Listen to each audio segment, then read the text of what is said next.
একটা সোনার আংটি, একটা ময়ূরপঙ্খী ধুতি, পাঞ্জাবির জন্য সোনার বোতাম। এই, তুমি সেই বিকেল থেকে কি এত লেখাপড়া করছো বলো তো?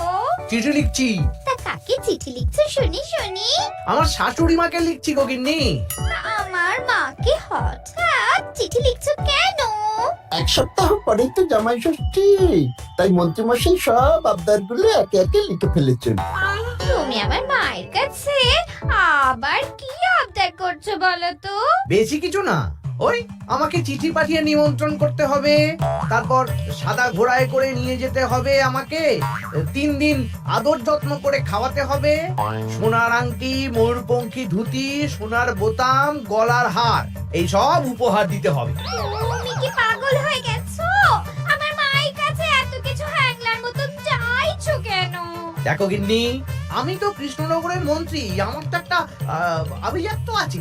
আমাকে এরকম রাজকীয় ভাবে নিমন্ত্রণ না করলে আমি এবারে মানবো না। আমার মা এসব পারবেন না। আমি ওই শুধু আম, লিচু, কাঁঠাল খেয়ে জামাই ষষ্ঠী কাটাতে পারবো না। তাহলে তোমাকে যেতে হবে না, আমি একাই চলে যাব। কি জামাই ছাড়া জামাই ষষ্ঠী?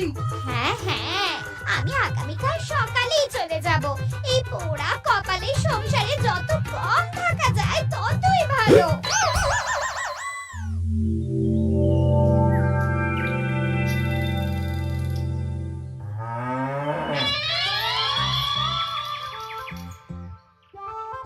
এই, চলো চলো চলো চলো।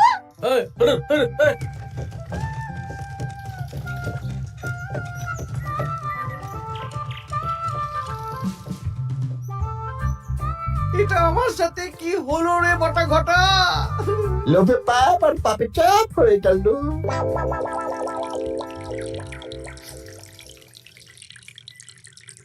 বাহ বাহ, আজ সবাইকেই বেশ খুশি খুশি দেখাচ্ছে।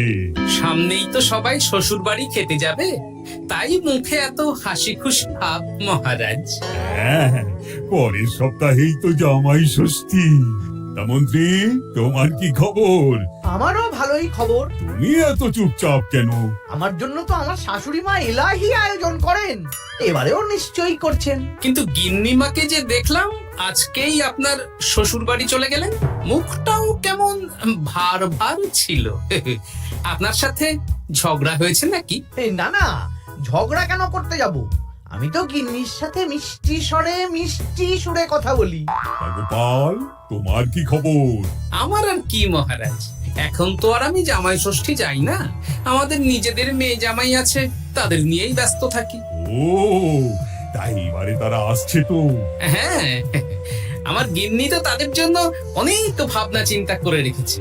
ওই আম, কাঁঠাল, লিচু তো আছেই, তার সাথে ওই ইলিশ মাছ, কাতলা মাছ, 5 রকমের সবজি, 2 রকমের ডাল, আরো কত কি। বাবা, বেশ বেশ, তাহলে তোমাদের সবার জামাই ষষ্ঠীতে ছুটি থাকবে। সব কেনাকাটা করতে হবে তো।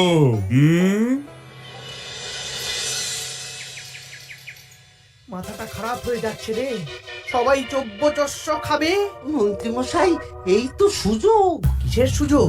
আমি বলতে চাইছিলাম যে এই সময় সব সভাসদেরাই তো জামাই ষষ্ঠীর নিমন্ত্রণ রক্ষা করতে শ্বশুর বাড়ি যাবে, আর সবাই কিছু না কিছু কিনে নিয়ে যাবে। হ্যাঁ, শাড়ি, গয়না, মিষ্টি। আর গোপাল তো ওর জামাইয়ের তদবির করতে ব্যস্ত থাকবে। গোপালও কেনাকাটা করবে, তাই এই সুযোগটা হাতছাড়া করা যাবে না। হ্যাঁ, সবাই হাত খুলে খরচ করে কেনাকাটা করবে, আর আমি ওই কেনাকাটায় ভাগ বসাবো। একদম এইটাই বলতে চাইছিলাম। শোন, তোরা শুধু ভাবনা চিন্তা করে নে কিভাবে কুচির কাজটা করা হবে। আমি আগামীকাল রাজসভায় একটু বিশদে জেনে নেব যে কে কি কবে কিনছে। কেমন? বেশ, তাহলে তো কাজ আরো সোজা হয়ে গেল। আমরা সোজা কাজ করব, আপনি মজা নেবেন। একদম।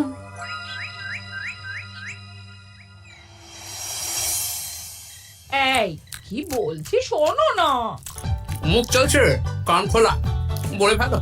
আমি আমাদের জামাইয়ের জন্য একটা আংটি আর মেয়ের জন্য একটা নাক ছাবি বায়না করে এসেছি। হ্যাঁ, মানে? মানে তুমি আগামীকাল সন্ধ্যাবেলা দাম মিটিয়ে দিয়ে ওগুলো নিয়ে আসবে, কেমন? ওরে বাবারে কি হলো গো? ষাট কি হলো?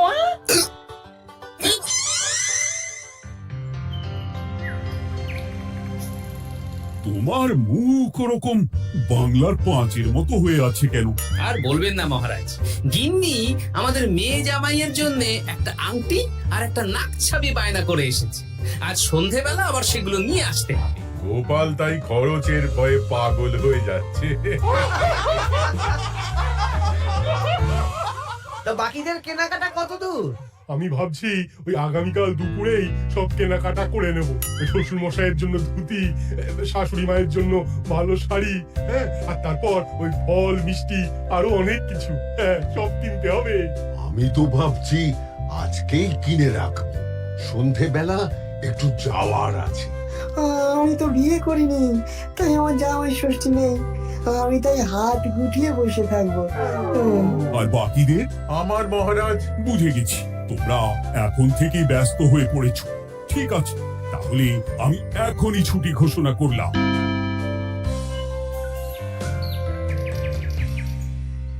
আরে আমার আজকের ভাগ্যটা এতটাই চওড়া যে রাজসভায় শুরুতেই ওই আলোচনা শুরু হয়ে গেল। মানে মানে গোপালের মুখ ভার ছিল, নিজেই কারণ বলে দিল যে আজকে সন্ধ্যাবেলা জামাই আর মেয়ের গয়না কিনতে যাবে। আচ্ছা, আর বাকিরা? বাকিদের ব্যাপারও জেনে নিয়েছি। আমি একটা তালিকা বানিয়ে রেখেছি। কিসের তালিকা? এই যে কে কখন কি উপহার কিনতে যাবে। আরে বাস, তোরা দিনে রাতে চুরি কর, বুঝলি, সারা রাজ্যে চুরি কর। রাঘব বোয়ালের খবর তো আমি দিয়েই দিলাম। এর সাথে সাধারণ প্রজাদের ঘরেও চুরি করব? একদম। মন্ত্রীমশাই, এবারে হিসেবটা 50-50 হবে তো? মানে ওই আমরা যা চুরি করে আনবো তার অর্ধেক আপনার আর অর্ধেক আমাদের। কারণ এবারে তো আর গিন্নিমা নেই, তাই আপনার খরচ নেই। এই তোরা কার সাথে কার তুলনা করছিস? আমি এই রাজ্যের মন্ত্রী, তোদের কাজ দিচ্ছি, এটাই তোদের অনেক ভাগ্যের ব্যাপার। হ্যাঁ, হ্যাঁ না হ্যাঁ, যা পাওয়া যাবে তার 80 ভাগ আমার আর 20 ভাগ তোদের। তোরা দুজনে ওই 10-10 করে নিস, যদি না পোষায় বলে দিস। আরে বাবারে, না না, ঠিক আছে, আপনার শর্তে রাজি। তোরা চুরি করবি মুখ ঢেকে বা মুখে কালো রং করে, আর গায়ে হাতে তেল মেখে নিবি, ভুলিস না। আচ্ছা মন্ত্রী মশাই, মনে থাকবে। বুঝলে রানী, আমি সব সভাসদদের আজকে থেকেই জামাই ষষ্ঠীর ছুটি দিয়ে দিয়েছি। ভালোই করেছেন, চলুন না আমরাও আগামীকাল বেরিয়ে পড়ি। হ্যাঁ, তাহলে তো ভালোই হয়। সারা রাত এত কাজের চাপ, এত হিসেব নিকেশ, কয়েকদিন একটু ঘুরে এলে মাথাটা হালকা হবে। তাহলে মহারাজ, আমি এখনই সব গুছিয়ে রাখতে বলছি, কাল সকাল সকাল বেরিয়ে পড়বো। বেশ বেশ, তাই করো, সেটাই ভালো হবে।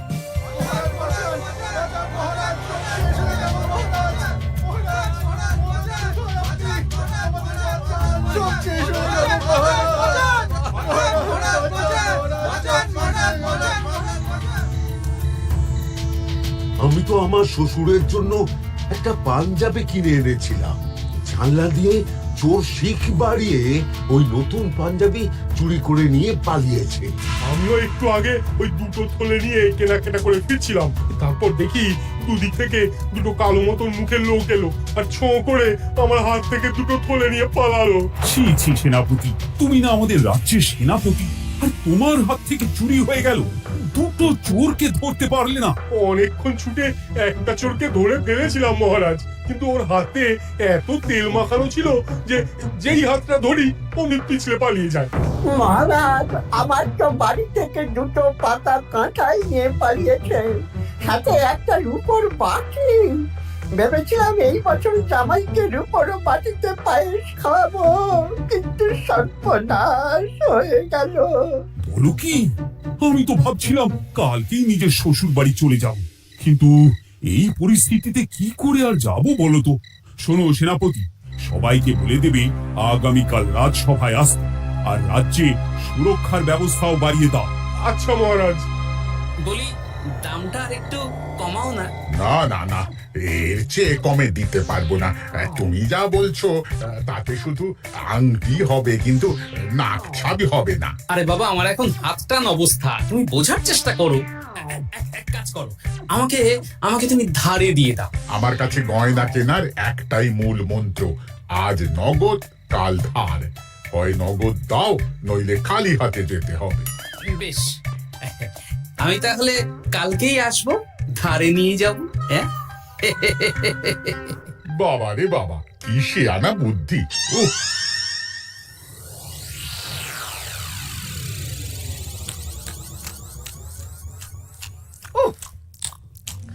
একেই বলে চুরি বিদ্যা বড় বিদ্যা, যদি না পড়ো ধরা। ধরা পড়লেই পড়তে হবে হাতে হাত করা। আজকে সন্ধ্যাবেলা তো গোপালের গয়না কিনতে যাওয়ার কথা ছিল, সেটার কি হলো? ধুর, ও যা কিপটে। ও বলছে ধারে গয়না দিন। আমি তো সাকরাত দোকানের বাইরে ঠায় দাঁড়িয়েছিলাম। গোপাল খালি হাতে বাড়ি গেল আর আমিও খালি হাতে চলে এলাম। গোপালের এই চওড়া কপাল। কিন্তু সুযোগ একবার পেলে আমরা হাতছাড়া করব না। হ্যাঁ, তোমাকে যে এত করে বললাম সন্ধেবেলা জামাইয়ের আংটি আর মেয়ের নাক চাবিটা নিয়ে এসো, তা কথা কানে যায়নি নাকি? ও শেখ রাজা দাম চাইলো, তা শুনেই আমার মাথা খারাপ হয়ে গেল। মানেটা কি? শেখরা বলেছে আজ নগদ কাল ধার, তাই আমি কালকে ধারে নিয়ে আসবো। ওহ, তোমাকে নিয়ে আর পারি না। হ্যাঁ, মেলা কথা না বলে খেতে দাও দেখি। দিচ্ছি। তা বলি, রাজ্যের খবর কিছু শুনেছো? হ্যাঁ, কি খবর? এই যে আজকে সন্ধেবেলায় অনেক জায়গায় চুরি হয়েছে। হ্যাঁ, বলো কি? হ্যাঁ গো হ্যাঁ, আগামীকাল তোমাদের রাজসভার ছুটি বাতিল। রাজবাড়ি থেকে লোক এসেছিল, জানিয়ে গেছে। ব্যাপারটা কি? বলছি হাত পা ধুয়ে নাও, খেতে বসো। বলছি দাঁড়াও।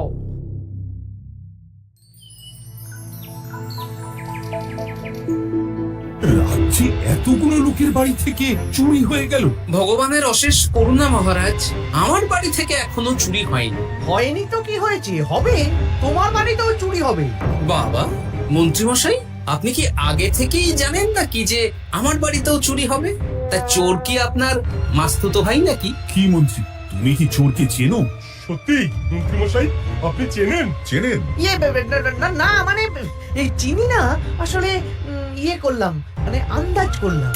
কোন যুক্তিতে আন্দাজ করলেন মন্ত্রী মশাই? না, আসলে যারা যারা এই বছর জামাই ষষ্ঠীতে যাচ্ছে বা জামাই আদরের আয়োজন করেছে, চোর বেছে বেছে তাদেরই চুরি করছে তো, তাই আর কি। ও, বুঝেছি। এটার সাথে মন্ত্রী মশাইয়ের একটা যোগ থাকলেও থাকতে পারে। আচ্ছা, যে জন্য তোমাদের ডাকা, তোমাদের যে দীর্ঘকালীন জামাই ষষ্ঠী উপলক্ষে ছুটি দিয়েছিলাম, সেটা বাতিল করে শুধুমাত্র জামাই ষষ্ঠীর আগের দিন থেকে জামাই ষষ্ঠীর পরের দিন পর্যন্ত ছুটি থাকবে। আচ্ছা মহারাজ। আর সবাই একটু সাবধানে থেকো, দিনকাল খুব খারাপ। মন্ত্রী মশাই অত জোর দিয়ে কেন বললেন কথাটা? ব্যাপারটা ভেবে চিনতে দেখতে হবে।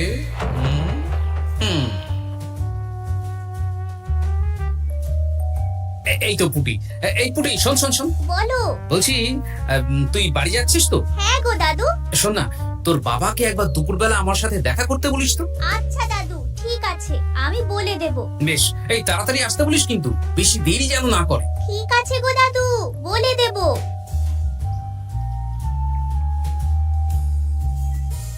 এবারে বিজ্ঞানীর বাড়ি একবার যেতে হবে।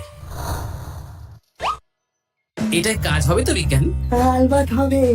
এই হলো আমার আবিষ্কৃত বিশেষ চুলকানি চূর্ণ। একবার লাগলে 10 ঘন্টা চুলকবে। ঠিক আছে।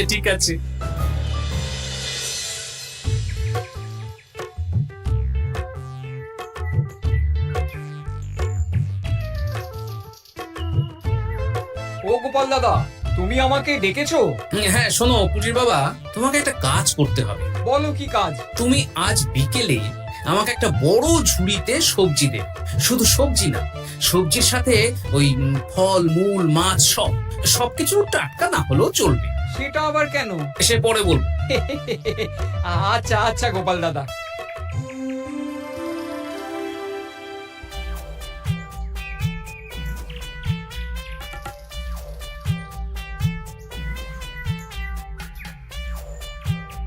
বাবা, পুটির বাবা এত শাক সবজি ফল নিয়ে বাড়ি যাচ্ছ নাকি? না না, গোপাল দাদার বাড়ি যাচ্ছি। জামাই ষষ্ঠীর এলাহি আয়োজন করেছে তো। ও তাই তো, তাই তো। বেশ বেশ, যাও যাও যাও।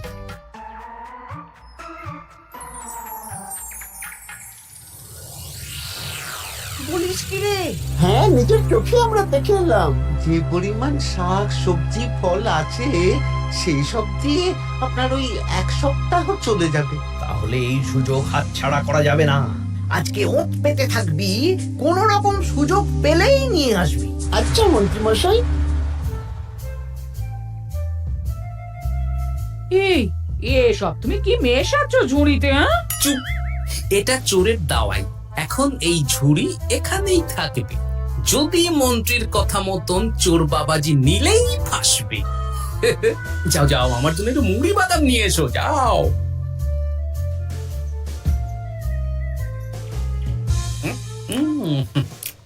আহা, মুড়ির কি স্বাদ!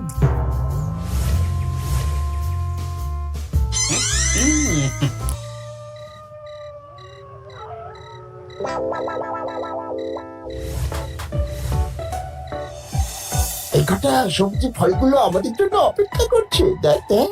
এ তো দারুণ সুযোগ। দরজা জানালা ভাঙার, শীত কাটার কোনো ব্যাপার নেই। ঠিক, তাহলে আর দেরি কেন, চল।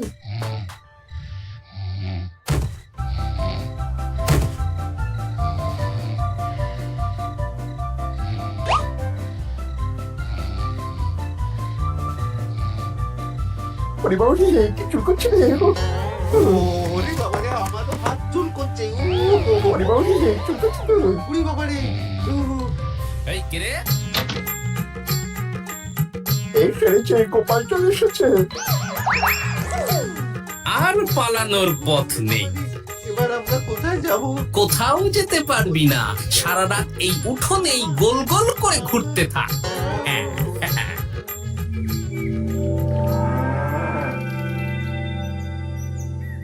ও এখনো বেটারা এলো না। ওরা ধরা পড়ে গেল না তো? ধরা পড়ে আমার নাম বলেনি তো? না না, আজ আর রাজসভায় যাব না। বলবো বলবো আমার শরীর খারাপ, আমি চুরির কিচ্ছু জানি না। হ্যাঁ,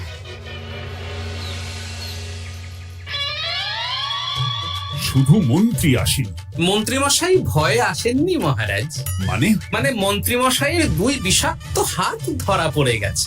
এরা দুজনে মন্ত্রীমশাইয়ের নির্দেশে সবার বাড়ি বাড়ি চুরি করেছে, ছিনতাই করেছে। তাহলে আর দেরি কেন? চলুন মন্ত্রীকে ধরে আনি। এ না হয় ধরবেন, কিন্তু উনি যদি অস্বীকার করেন, কারণ চুরির সময় উনি তো উপস্থিত ছিলেন না, যদি বটা ঘটার কথা অস্বীকার করেন। সে ভাবনাও আমার ভাবা আছে। শোন বটা ঘটা, এই তো ভালো বুদ্ধি, চলো সবাই।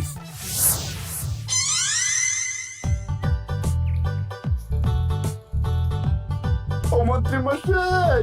আরে বটার গলা না? দাঁড়া, দরজা খুলছি।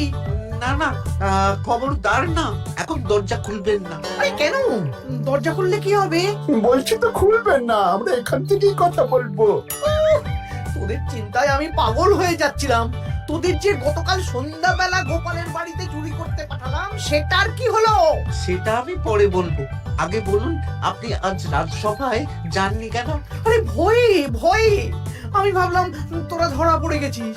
এবার আপনি দরজা খুললেই দেখতে পাবেন আমরা কি এনেছি। একবার বলে দরজা খুলুন, একবার বলে খুলবেন না। কি হচ্ছেটা কি বটা? এ কি? মন্ত্রী, তাহলে তুমি সেই চোরের মাথা? মানে মাস্তুতো ভাই, আমার চালে সব নিজের মুখে স্বীকার করে নিলেন, আর কিছু না বললেও হবে। না না না না না না। আরে ওই তো আমার চুরি যাওয়া জিনিস। ওই তো আমার শ্বশুর মশাইয়ের গিলে করা পাঞ্জাবি। সেনাপতি, মন্ত্রীকে আর বটা ঘটাকে কারাগারে নিয়ে গিয়ে আচ্ছা সে ভোলাই দাও। একদম মেরে জামাই আদর করবো। চলুন। আবার ধরা পড়ে এবার সবার ছুটি, যাও যাও আনন্দ করো, খাও আর খাওয়াও।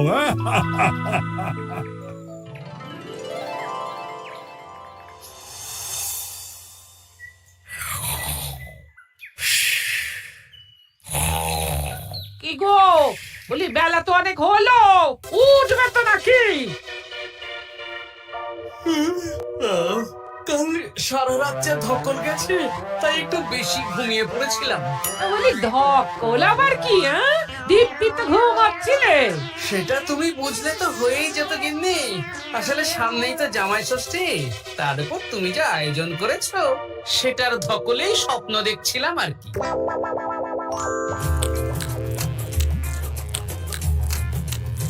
জমানে তুই জমজমাট খাবার, দারুণ হয়েছে রান্না।